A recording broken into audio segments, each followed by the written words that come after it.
Dear students, ఒకసారి ఈ question చూడండి. జనరల్గా ఇలాంటి లెంతీ క్వశ్చన్స్ చూసినప్పుడు స్టూడెంట్స్ ఏమనుకుంటారంటే స్కిప్ చేద్దాం అనుకుంటారు.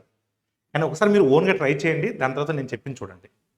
18 స్కిల్డ్ వర్కర్స్ కింద వర్క్ చేసామంటే 12 డేస్లో వర్క్ అయిపోతుందంట.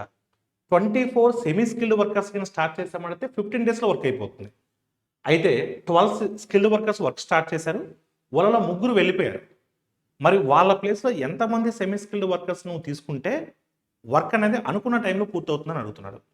నేనేమంటానంటే ఈ స్కిల్డ్ వర్కర్స్ని ఏ టీం అనుకుంటున్నాను, సెమీ స్కిల్డ్ వర్కర్స్ని బి టీం అనుకుంటున్నాను. ముందు వారి మధ్య ఎఫిషియన్సీని ఫైండ్ అవుట్ చేస్తాను. 18 స్కిల్డ్ వర్కర్స్ ఉంటే 12 డేస్లో అయిపోతుంది. 24 సెమీ స్కిల్డ్ వర్కర్స్ ఉంటే 15 డేస్లో అయిపోతుంది. 12 1s hours, 12 2s hours, 2 9s hours. 3 టేబుల్లో 3A is equal to 5B, అంతే కదా.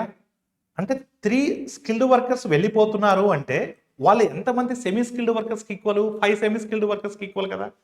అంటే ఈ 3 మంది వెళ్ళిపోయిన ప్లేస్లో 5 మందిని సెమీ స్కిల్డ్ వర్కర్స్ని తీసుకుంటే సరిపోతుంది కదా. అప్పుడు మనం అనుకున్న టైంలో వర్క్ అయిపోతుంది కదా. So your answer is what? Option 1. Thank you all of you.